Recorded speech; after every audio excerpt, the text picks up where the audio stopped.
Video එකේදී කතා කරානේ. අපි කලින් වීඩියෝ එකේදී කතා කරා ෆෝල්ඩර් එකක් හදන්නේ කොහොමද කියලා.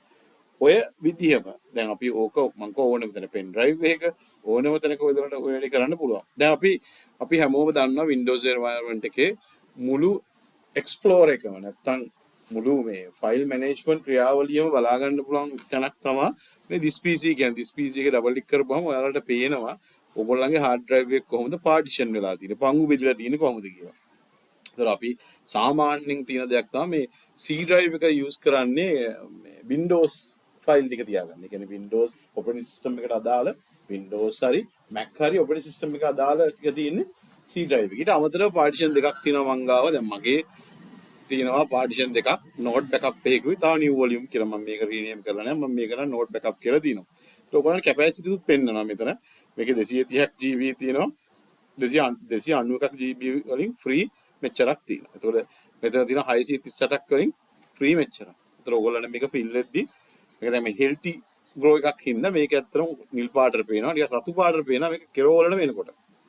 හරි එතකොට මේ C drive එක C drive එකේ තියෙන්නේ මොනවද? C drive එකේ තියෙන Windows operating system එකට අදාළ files ටික. ඔයගොල්ලෝ ඩබල් ක්ලික් කරලා බැලුවත් ඔයගොල්ලන්ට තියෙනවා මේ Windows file ටික තියෙනවා. මේක ඇත්තටම අපි ඇත්තටම personally මේකේ data store කරනවා අඩුයි. ඒ වගේම ඔයගොල්ලන්ගේ මේ C drive එකේ ගැන නොදන්න කාරණයක් තමයි ඔයගොල්ලන්ගේ desktop එකේ තියෙන downloads වල තියෙන documents වල තියෙන මේ හැමදේම තියෙන්නේ C drive එකේ. මම ගොඩාක් වෙලාවට ළමයින්ට කියනවා desktop එකේ කිසිම දෙයක් තියාගන්න එපා, downloads වල ලොකු files තියාගන්න එපා. හේතුව එතනින් fill වෙන්නේ මොකද්ද?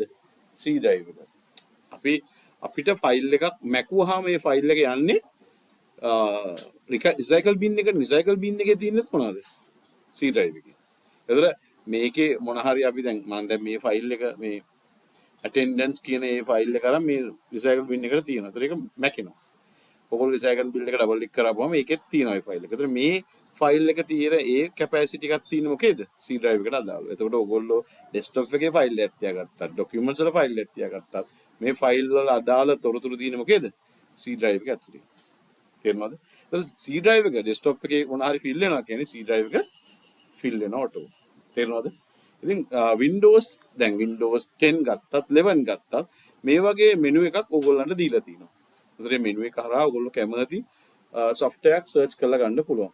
දැන් මම grade 7 බබාලා ගොඩාක් use කරන software එකක් තමයි Scratch කියලා කියන්නේ. ඒතර ඕගොල්ලෝ මෙතන Scratch කියලා type කරා නම් Scratch 2 එක තියෙනවා. ඒතර මට ඕක ක්ලික් කරපුවම ඕක open වෙනවා. එතකොට software manage කරන්න නම් අපි software install කරගෙන ඉන්න ඕන. මේවා නිකන් අපේ computer එකේ ඉන්නේ මොනවද කරන්න ඕන? install කරගන්නත් ඕන. තේරුණාද?